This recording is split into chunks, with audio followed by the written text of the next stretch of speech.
heritage. And of course, we know Reno, and this was great because at the restaurant we discovered through Mike Mayo, who was a Yeah, huge fan. yeah. And the fact that you had these hockey ties, we were made aware of by the great Jim Sarney, who's also a huge fan of the restaurant. Who played hockey. So let's say being on the ice Yeah.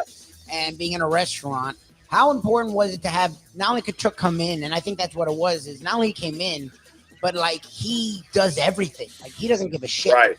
Same thing I feel like in a restaurant. Like when you have Yeah. you're the chef and we saw you come in, you're cleaning cups and you're welcoming people. The fact that like the big boss man, the big dude is doing the lowest job, to me it endears a lot of people, especially on a team or in a business. You have to have that mentality as a team player. It's not, well, this is my job, I'm just going to do my job, and that's your job, you do your job, and separate. It's like, what do you need? Can I help you? When you build, and especially from the top, when you start that way, you're building the culture, and then the rest of it falls into place. Yeah. If you build that culture, people believe in the culture, the business takes off, and the business will go forward because people want to be a part of that culture. That's why you always, people knock on, corporate places. When they try to do like that forced culture and you have like your stupid little lame seminars and stuff like that, they're like, we're doing team building today. And you talk to grown ass men like 5-year-olds, they're like, no, man. We were in radio. Like, relax. It's 9 o'clock in the morning. One of our best cooks right now just found his wife in bed with another man. Like, he's smoking a cigarette. Everybody, bring out the tequila bottle. That's real culture. That's real team building my ass. Like, listen, buddy, you sucked last night. Yeah, all right? exactly. You're on the verge of getting fired. I almost wanted to just headbutt you in the middle of the dining room. Let's have a beer and let's do it again. We went to any number of meetings. We talk about it from time to time where it would come and he would give you this brilliant, state of affairs that was going on right now. Even though you had just read that morning, the company was $30 billion in debt since this guy took over. And then people were cleaning out their desks right after the meeting, after he just told you how valuable you were to the company. And it was all bullshit. The time. Wake up with Defo, joined by Lubie. Welcome to the Defo Show. Yeah, good Tuesday morning, everybody. Great to be with you. Sorry for the slight delay there in getting started. I lost track of the time there as I was shaving to try and look better, more presentable for our South Florida live audience here on the Defo Show, along with one Mike Lubitz, and very happy to be with you this morning as we finally got off. I think we unlocked the key to success, although I did get a note, I don't know if you got that, from the lovely Miss Robin of Tony Bruno fame, saying that I need to go inside my computer with your help later on today, Lubie, and try and raise the volume inside the computer. There's not much I can do here. This thing is maxed out on the board pretty much. You do have the board high. Okay, I was going to ask you because I know you'll keep it low, and then we raised it. I wasn't sure if you had it. Well, let me see if this does anything. How about that? Oh, my God. Yeah, it's a lot louder. No, you don't want we don't need that here. I don't think you want to do that. But I could use it there. I think the internal method of doing it probably would be better. Let's see if we can get in there. I don't know if that's possible. Can I release the opportunity for you to actually get in there? Yes, I can do desk crap too. Yes. Okay. Well, I think that's the way to approach that. I'll just turn that over to you at about 9:30, and that'll be that.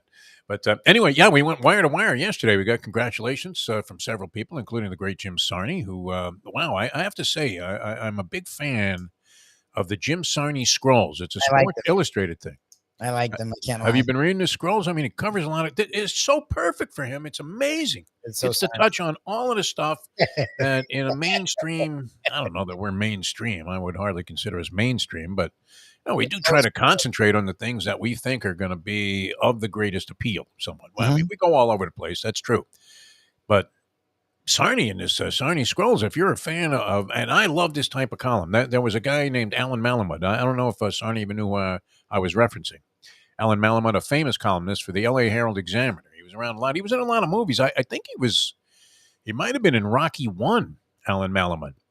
But he was in a lot of movies because he was out there in Los Angeles, and he was a popular sports writer. So whenever they needed a sports writer for a scene, it's kind of like a few people know this, but what was Iron Eagle in Jerry Maguire? Iron Eagle? What was it? Jerry Maguire? He was in a movie, a sports movie, where he asked a question at a press conference.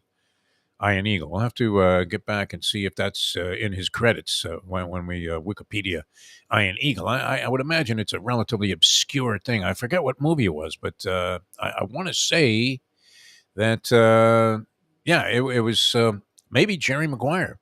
Let me look. That might not have been Maguire, but it was a decently viewed sports movie. I mean, fairly respected sports movie. And Iron Eagle is at a press conference. Southpaw. He was in Southpaw. Southpaw. That's what it was. Yeah, I remember we've talked with him about it, and he made fun. Oh, Southpaw was the worst. Of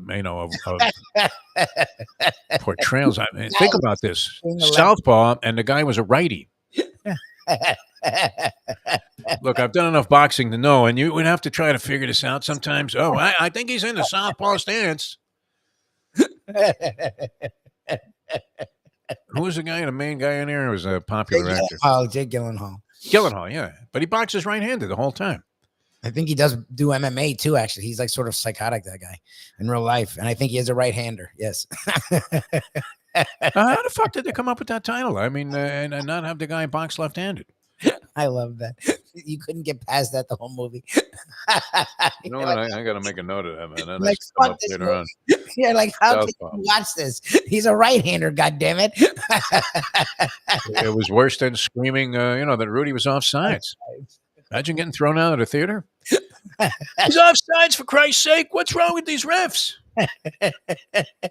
Fucking Irish biased, sons of a gun. I mean, guy was way offsides, wasn't he? Rudy in that movie? I mean, that wasn't even close.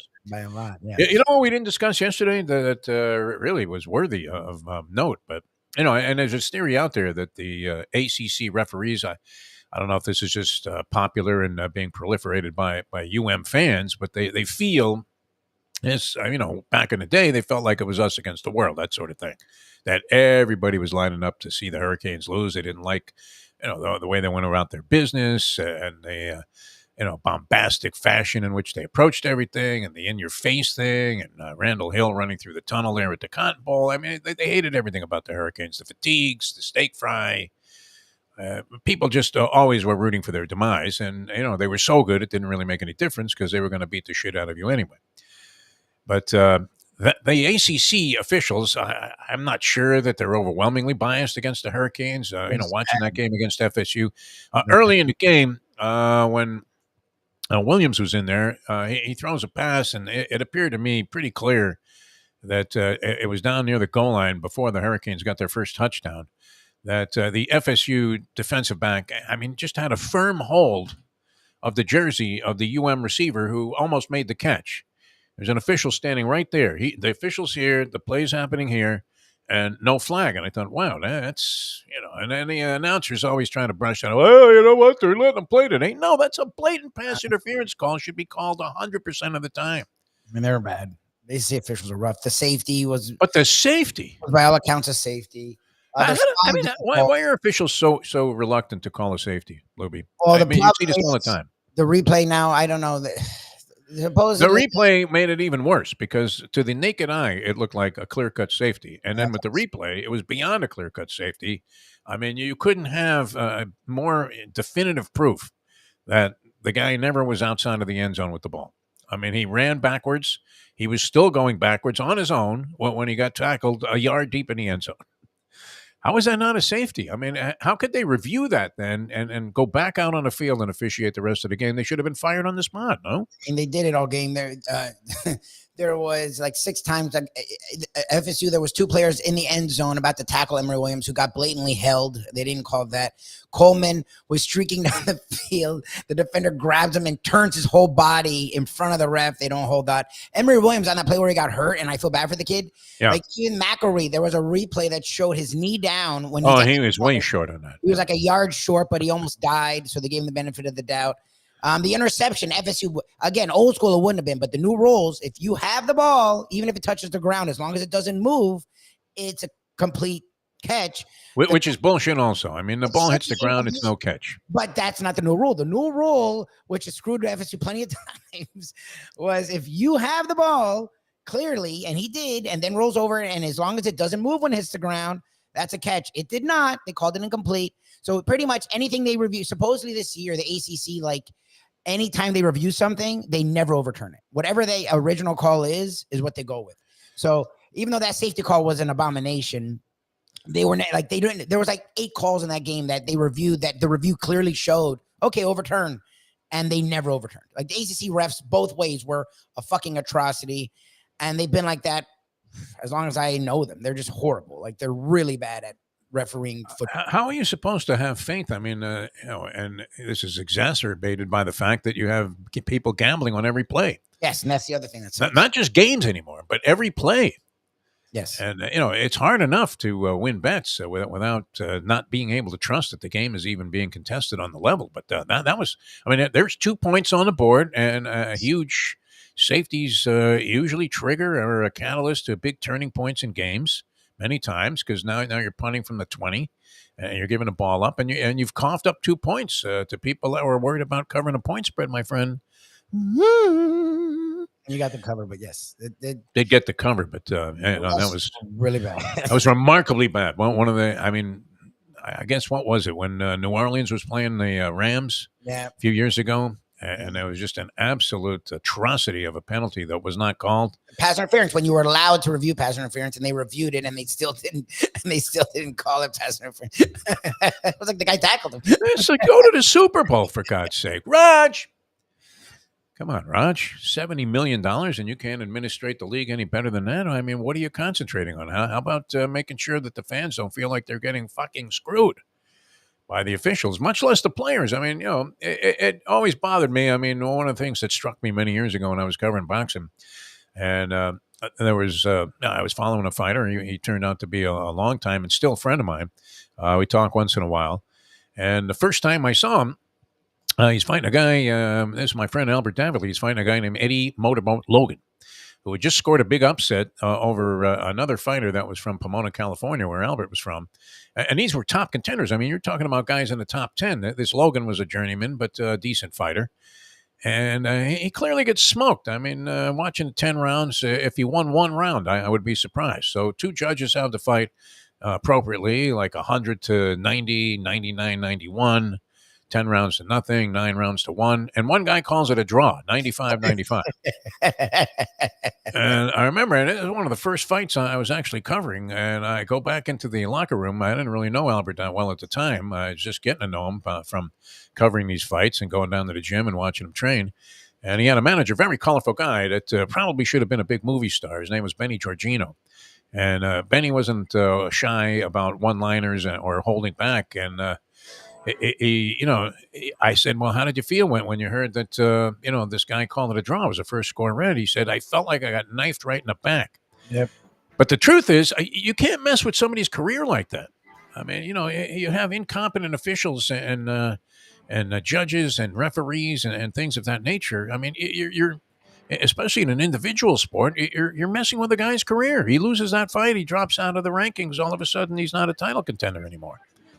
It's, I mean, you just can't screw around like that with people's lives. So, at least in the sporting world. But how you could have that level of incompetence, the entire crew should have been fired for not. Well, and then the other one, so this happened to Jordan Travis all year, and I don't get it, where the play was dead. The safety from Miami clearly leans in with the top of his helmet, hits the quarterback in the open field in the face mask, which is literally the definition of targeting.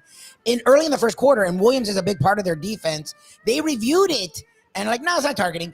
All the announcers, the ref guy, the announcer, like, I mean, I think that's the definition of targeting. They're like, he leaned with his crown. Like, it was both ways. The safety, I expected them to call that a safety, but I'm telling you, it was both ways. Canes fans were losing. I'm like, dude, believe me, it went both ways. They were just bad at their job. And they've been like that for years. I never understand why at the goal line you get such a huge benefit of the doubt when it comes to forward progress. Yep, they give you a lot of benefit. Always. You'll see a guy get tackled 5 yards deep in the end zone, and at one point in time, he might have had the ball ahead of the goal line, like maybe just from the stripe on the ball to the point. And yet he on his own, of his own volition, and without anybody impeding him, dropped further back to try and avoid the pass rush, and then gets tackled. And they say, "Oh no, he was outside the goal line there," and they just won't award safeties for some reason. All right, Dave Hyde's going to join us here. A lot of stuff going on the local scene. You had UM playing basketball last night. Got a scare from FIU, not FAU. FIU. FIU. I had to go back a couple of times and look at that. Is that an A or an I? I felt like I was reading the small print in the DMV. And you're like, are those A's or I's? Are those O's or Q's? That's where they really get, because they put a little fleck of dust at the bottom of the screen there. You know what's great as you get older? Now, I'm, 72 and change.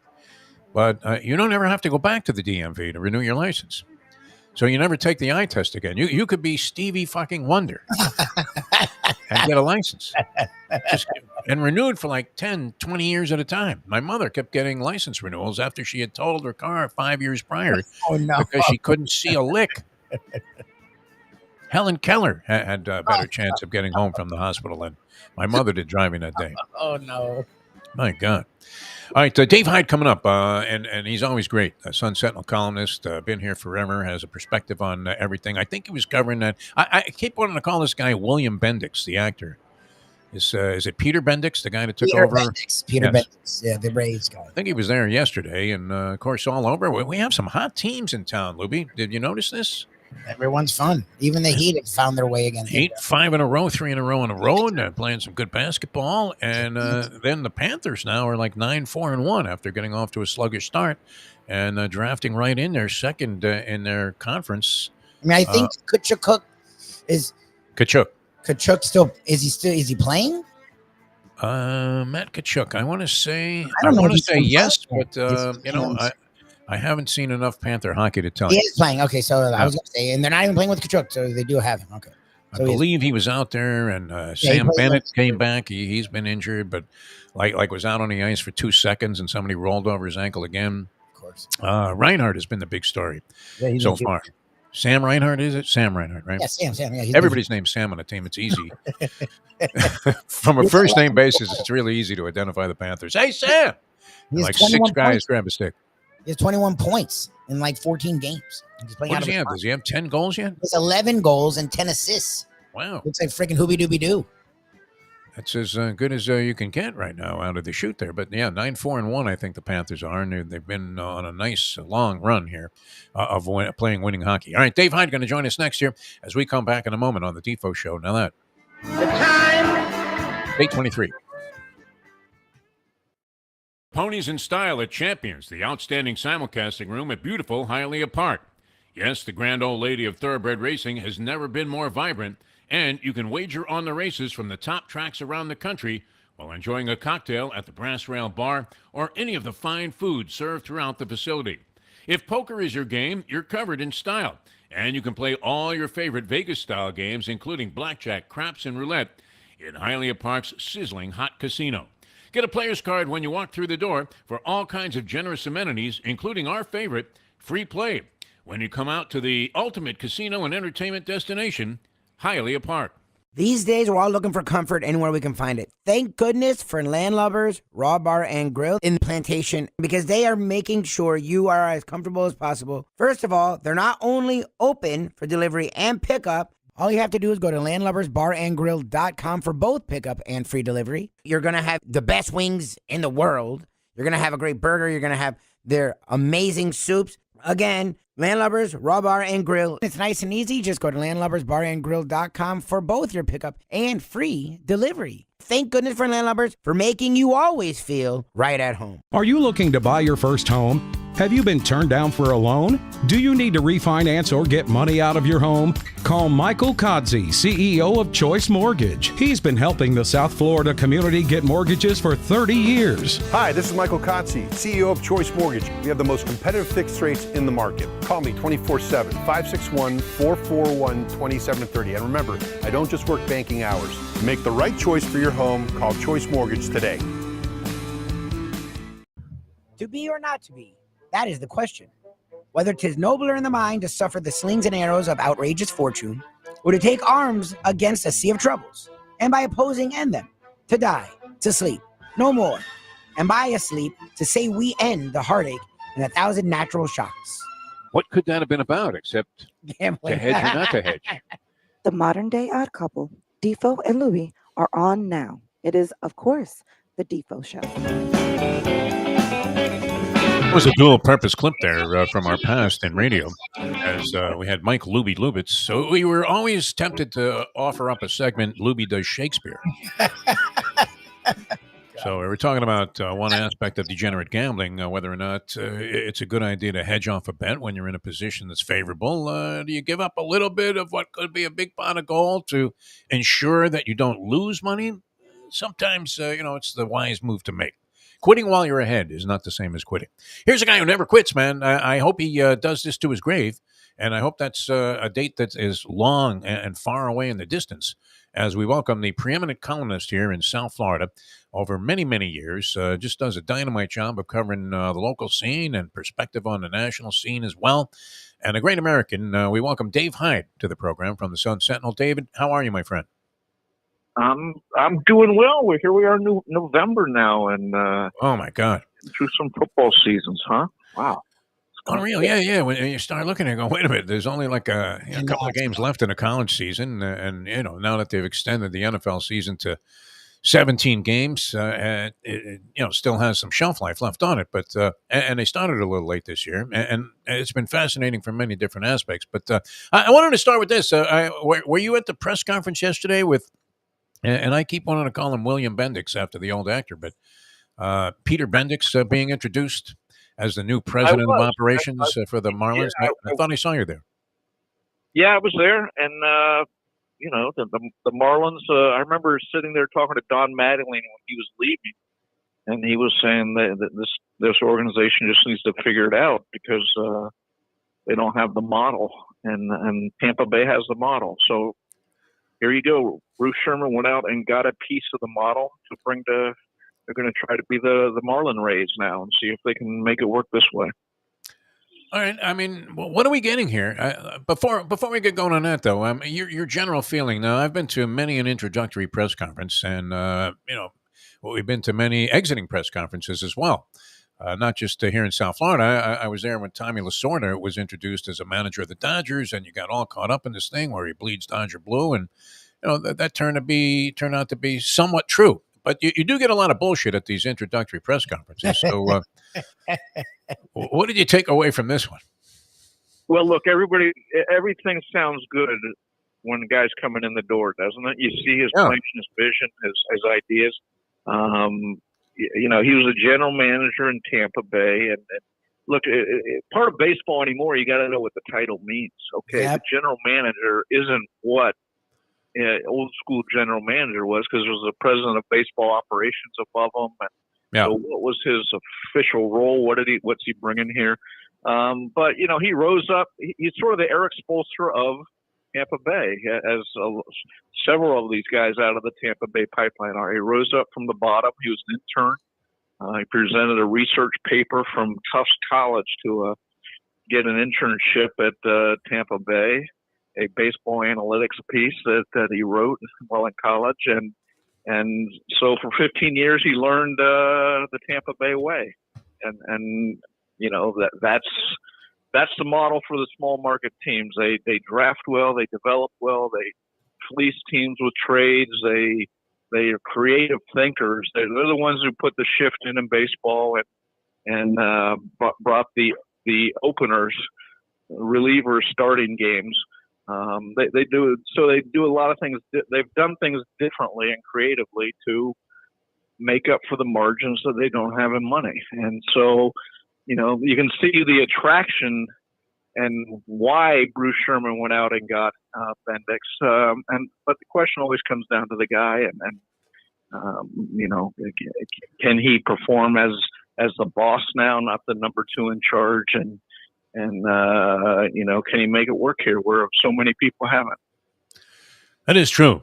A guy could be the general manager, and you don't know if the bat boy didn't have more influence on what the performance of the team is going to be on the field. We talked with Glenn Geffner about this when the announcement was made, and Glenn, a very knowledgeable baseball guy, and certainly has intimate knowledge of the Marlins organization and its potential for failure. As he was let go after doing a great job for many, many years and being a big favorite of the fans that were listening to the radio broadcast of the games, which I would imagine those numbers are declining. So begs the magic question: do you really need a solid professional in that spot if nobody's listening? But that being said, he sort of questioned, the level of credentials that this guy had, and much like you stated, said that there's a lot to prove here. It's not like you're just plugging into the Tampa Bay system. We don't know at what level this guy, had any influence on the Tampa Bay system. So hopefully he's learned his lessons well, and the team can. Does that? I mean, we were mortified when they let go of Kim Ng, because we had finally come to really, like the moves that she made, and thought, wow, this woman is one of the first in a long, long time to be making moves that actually worked out, got the team to the playoffs. Does this take care of, that mortification of the flesh that we experienced when, we thought, once again, here's the franchise that just determined to self-sabotage, Well, yeah, look, how they won last year wasn't sustainable. Last in the league in runs, second to last in defense, 8 out of 15 in team ERA. I mean, that's just how they won was a historical record in one-run games, and that's not the way you win. They have nobody coming up from the minor leagues who could play everyday lineup. The drafting under the Jeter regime was awful. And so what I get what Sherman's doing. Kim Ng's talents isn't for building out the larger organization. It's not to. She hasn't, according to people inside, her knowledge of building up the minor leagues and developing players. That's not who she is. And so, did Bruce Sherman want to give her a chance to do that? I guess not. So I get what Bruce Sherman is doing. It all hinges on Bendix, and nobody has any idea. I'm sure Sherman has some idea of what he can do, but it's a leap in the dark at some point, as every one of these hires is when you hand over the keys to somebody like this. It's tougher. There's been like 5. There are like 5 Tampa Bay guys, front office guys now running teams. That tells you how popular they are and the model is. And it's not just small market teams. The originator of the Tampa Bay way, what's Andrew Friedman? I'm getting the name right. Who runs the Dodgers? I think so. Yeah, he's with the Dodgers. Yeah. And then, of course, you had Bloom in Boston. He just got fired. So they've gone on to try to run big organizations too. Milwaukee's Tampa. Yes, he's a Tampa Bay guy. Yep, Houston, the GM for a few years. He just left after 2022. Now he's in Toronto. So this is a popular thing to do. Go in and grab the highest ranking Tampa Bay guy you can get and bring him in and bring that methodology to your team. So will it work? I have no idea. Bendix struck me as sort of the Jonah Hill character. Yeah, I was just going to ask if Jonah Hill was there to study his That's him. His mannerisms. He sounds like him. He acts like him. He's a very nice, little self-deprecating humor. Yeah. And but on the wonkish / nerdy side. All right, maybe that's what we need. Let's hope that infuses a whole new energy into the organization, and that they will persist in being a playoff contender, at least for years into the future, with a total remake after the Jeter disaster. All right, we have a couple of hot teams in town, and some new things are starting up as well. Let's start with the Miami Heat, who got off to a little bit of a thud of a beginning to the season, and you were asking yourself, I mean, how much of this whole Damian Lillard pursuit take out of them? They did lose a couple of guys in Vincent and Strus. We watched Strus go for 40 and 20 one night in a new location and with Cleveland. And you're thinking, oh, my God. I mean, I'm watching Vincent making assists. He's dishing the ball off to LeBron. And you're thinking to yourself, we're really going to suffer. Duncan Robinson, and I like this when this happens. I don't know if you've written about Duncan Robinson. Maybe too early to consider this a complete resurgence. But, I mean, this guy, I love when the narrative, just reverses on somebody. This was a did not play coach's decision a lot last year. and all of a sudden he's your leading scorer. Is that what? I mean, do we attribute that to the occult of Heat culture? Or, I mean, how the hell are they doing this? They're red hot right now. Yeah, I mean, it's always fascinating to me how the Heat develops players, and what they do. And I remember talking to Duncan Robinson, how they develop him into being this guy who comes off the bench and scores. Back in the day, now he's obviously come through a few stages, but when he was unknown, and he said what they did was in every pregame when everybody else was warming up, he'd sit on the bench, run to the mock scorers table, pretend to check in, come in the game, they run a play, there's no defenders, they run a play for him. The coach passes him the ball and he shoots. If he makes it, he runs another play and shoots. If he misses it, he goes back to the bench and starts the process all over. So it's just interesting.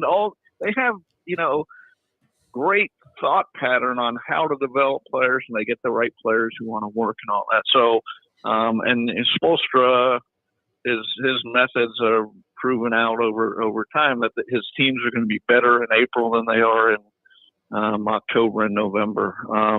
So when is it sustainable for this for a couple of the young guys to keep having some big games like this? I don't know, and you probably don't want it when in big games when Jimmy Butler is needed to make those plays and shots and have big games. But the whole NBA season anymore, the regular season, it's to define what guys can do and find players who can develop like's going on right now. It's more than getting a draft seeding like it used to be 15, 20 years ago. Unfortunately, because it means the regular season doesn't mean as much.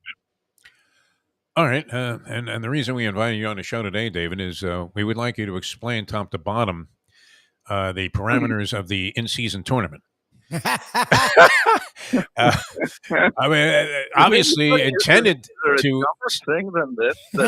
Yeah, what is it? I mean, it was intended to stimulate interest in regular season games. It's at the beginning of the regular season, and it seems like it's incomprehensible. I don't know. When does this Heat play their second round game? I mean, it's worse than trying to follow the MLS schedule. Yeah, and the funny thing, when you say it was to spark interest in the regular season, it wasn't so much for fans as to keep the players interested. They had these rewards, these financial rewards of, you earn this much if you win the in-season tournament and all this stuff. And it's like, this is what it's come to for the players, making, a couple $100,000 a game that they have to make even more money in these in-season tournaments. So, but it tells you the NBA recognizes there's a serious problem in the regular season, and this was a failed attempt at making it more interesting.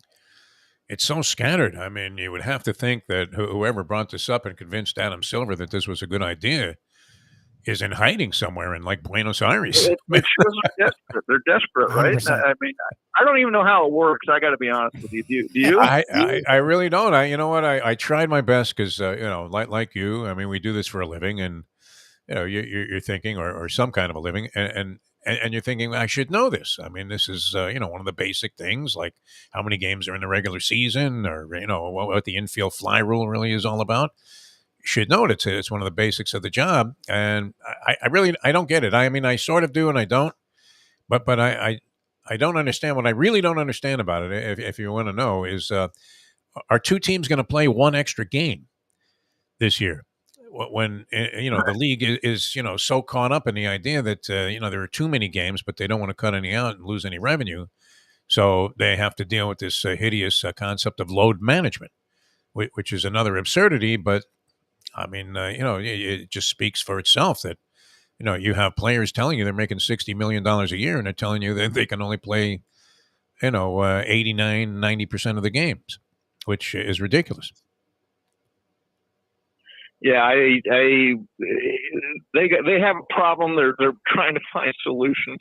But the ultimate solution, Pat Riley years ago, I remember talking to him, and he came up with the idea. This was in the 90s. I remember him saying he sent the league a plan at one point to have reduced it to 60 games, split it into thirds, and crown a champion after every 20 games. And those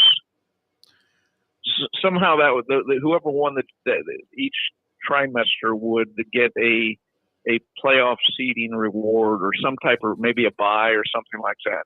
And that was his, so even in the 90s, I guess what I'm saying that it was recognized that there are a lot of games and it's hard to pretend, at 82 games in the NBA that they all have consequence.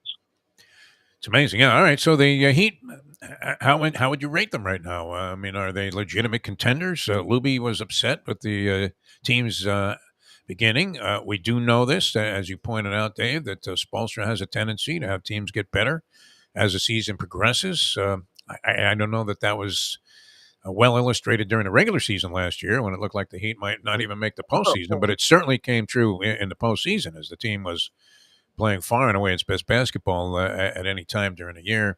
How do they stack up? We're watching the Celtics. They get off to a tremendous start. A lot of people thought they were going to be very good, and they are so far. Milwaukee, I'm not sure that they're as good as people anticipated, but it's early yet, and they're getting used to Damian Lillard being in the lineup. Had a big win last night. Philadelphia certainly looms as a contender, you would think. And a couple of others. People in New York think the Knicks are good. Where do the Heat? Where do they rank in the hierarchy of the Eastern Conference and the league overall? Well, they've got off to a fine start.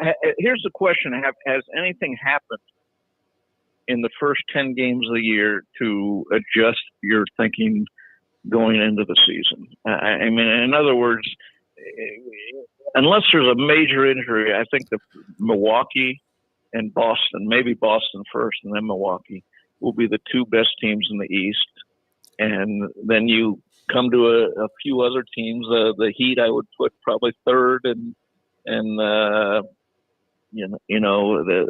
because of what they did last year and just what they've shown going to two of the past four NBA finals.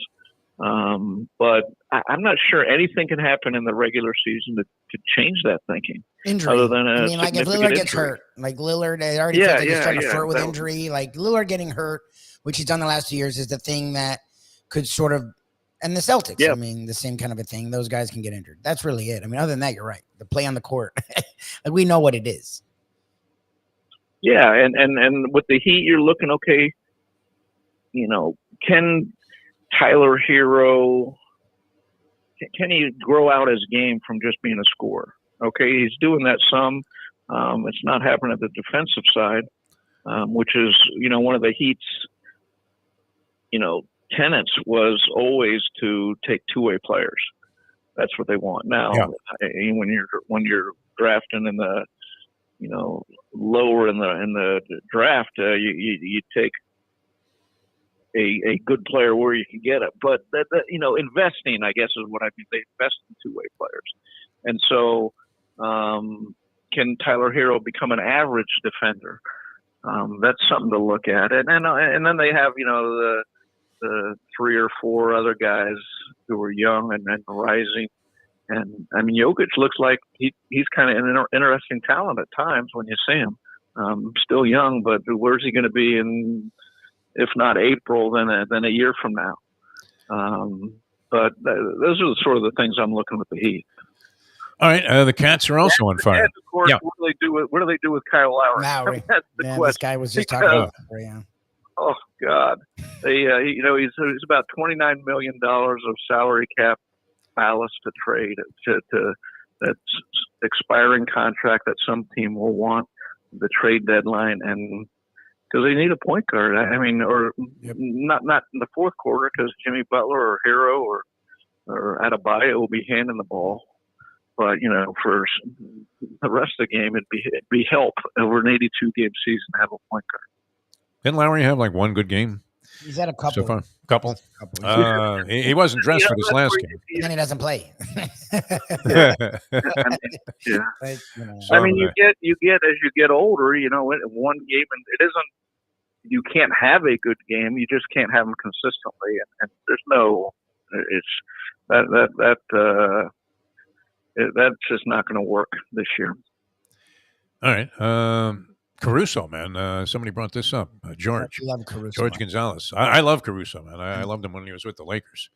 Real hustling son of a gun. But I don't know that he solves your problem at point guard, as Lubie pointed out to the person on the chat line. I write the Cats, the Panthers. Dave Hyde of the Sun Sentinel with us here on the show. Get off also to a bit of a slow start. And wow, I mean, you talk about turning it on. They look great of late. Yeah.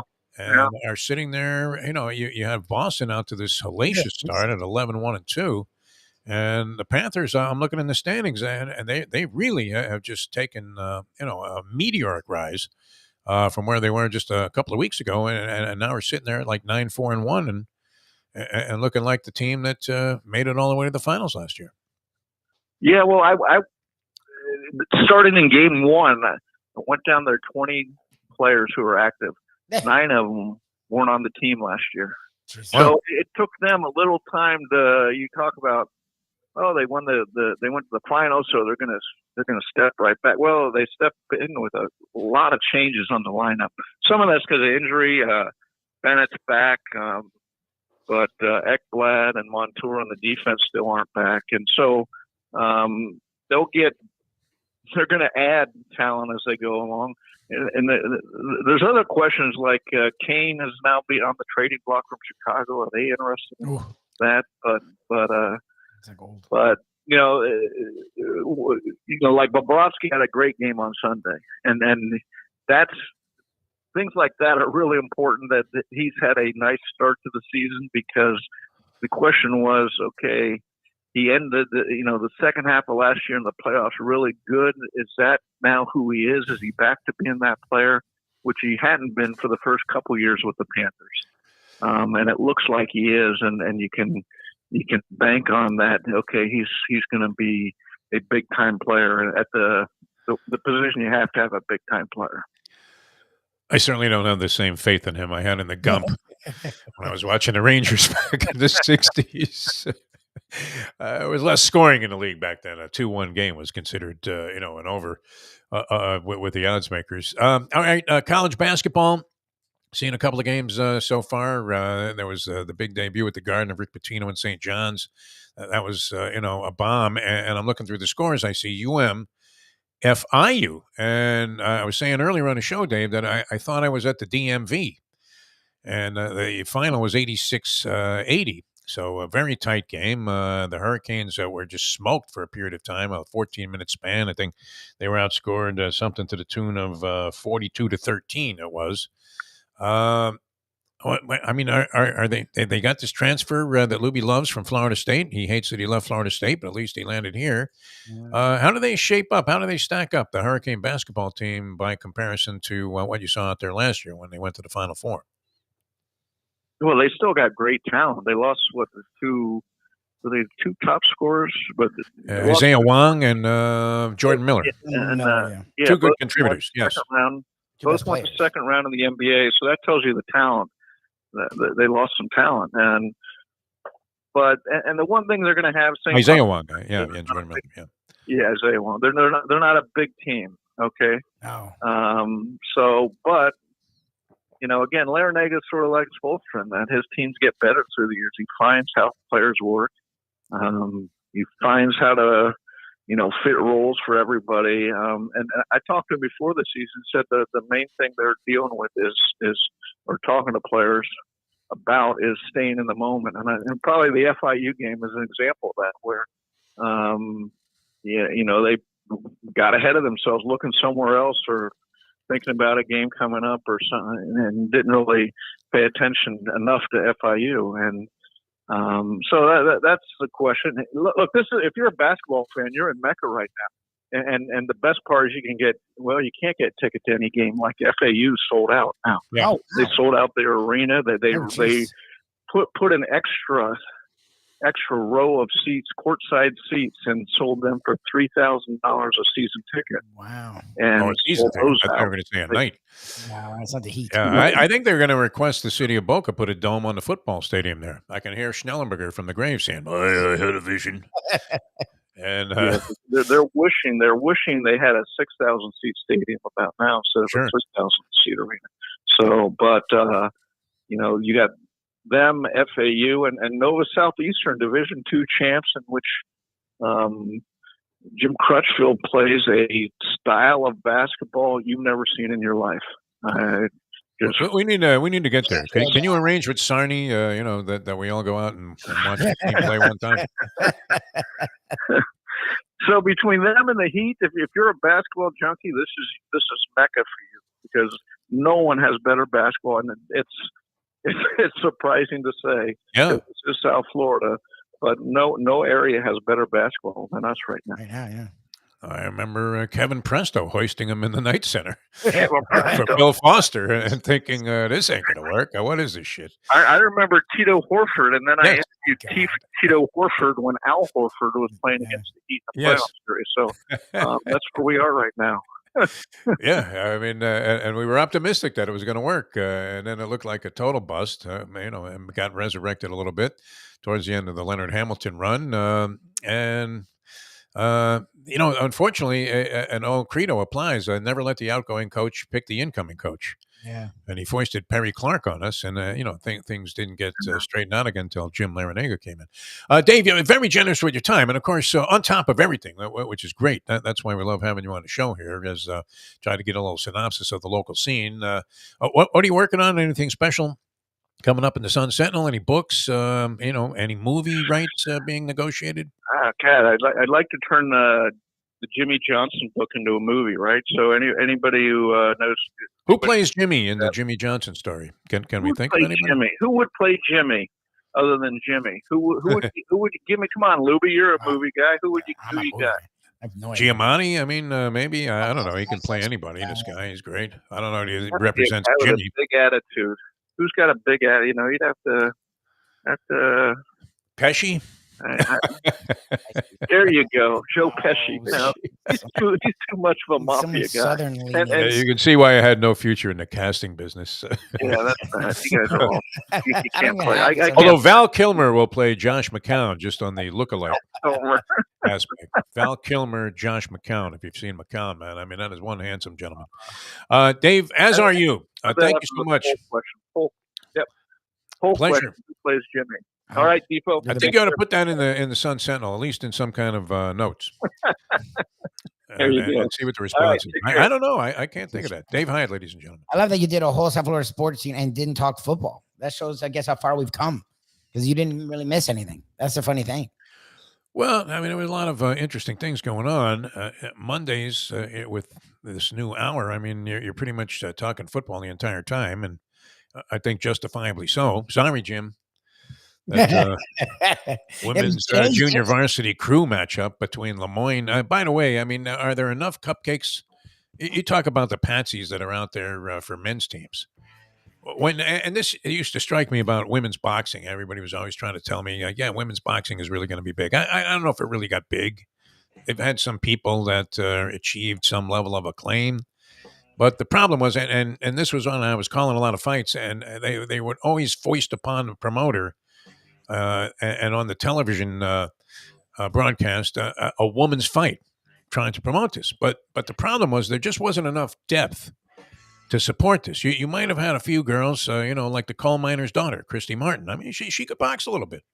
When you watched her, she had the moves. And, now with gyms featuring this stuff, I'm sure there are women that could, at least give you boxing moves that you thought, wow, okay, that looks like a real fighter. You have this Serrano and some others out there that are really, really good. But there's not enough depth there. And that's why you had blatant mismatches in all of these bouts that they used to try. I remember the fight doctor walking out on the broadcast, in the middle of a broadcast, Lubie, the great Freddie Pacheco, the late great Freddie Pacheco, and he says, "I will not call this women's boxing match." Whatever. Now, that was a bit extreme there. I mean, plus at that point in his career, the fight doctor wouldn't have known if there were women or men in the ring anyway.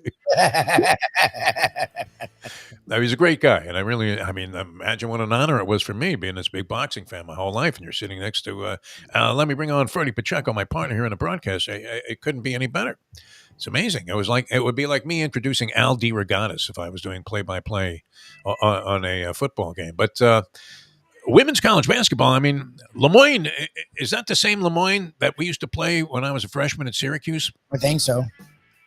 It's outside of Syracuse, right? Now, what are they doing playing USC on the road? Lemoyne College. I don't know. They always play these cupcakes. Are you kidding me? The first month of college basketball. I mean, what does it take to ship them from Syracuse to Los Angeles to take a fucking beating, Lubie? I mean, okay, point. First of all, FIU is supposed to be there for the Canes, and they just sort of played down to the competition yesterday. But okay, I'll show you. FSU played Central Michigan, not Central Michigan football. Central Michigan football is okay. Yes. Central Michigan basketball. I didn't know they had basketball. Like, these are the teams that these schools play. FSU played the other day. Kennesaw State. Again. Kennesaw State, yeah. May have a baseball team. I didn't know they had a basketball team. Like, I mean, Miami's at least played UCF and FIU. I've heard of the schools. FSU's really laying it on thick. Like, I've never heard of these schools like that FSU's playing. Like, when it comes to basketball. Like, that's what – but college basketball the first month outside of the tournaments are usually so stupid. Like, but they do have, big-time matchups early in the season. They'll have the tournaments. They'll have the, Yeah. I mean, you get enough of that you can say, okay, I've got a little bit of a picture of what's going on. And, the big teams do get their feet wet in real competition. And the beauty of it is you don't have to be undefeated in college basketball. In fact, you can come on late in the season, win your tournament like UConn did after not necessarily generating that much steam during the course of the regular season. And all of a sudden, you're an unbeatable force when it comes to the NCAA tournament. I mean, they mowed people down in that tournament, Lubie, UConn last year. But you'll see them tested, maybe against a couple of teams early, when they get all of these, like you said, these variety of tournaments going. You'll see them out on some naval ship in San Diego. And it's Kansas versus Duke or something. I mean, you do see those kinds of matchups early in the year. The women's game, though, I mean, when you get to the cupcake level where you're playing a patsy, you're really playing a patsy. Yes. And I mean, that doesn't do anything to advance the game. I don't believe. And you do have some women's players that are compelling, and you look at and you go, holy shit, that's the second coming of Diana Taurasi, who can play some ball. You would not want to challenge Taurasi one-on-one for money, would you, Lubie, no matter how good of a player you were?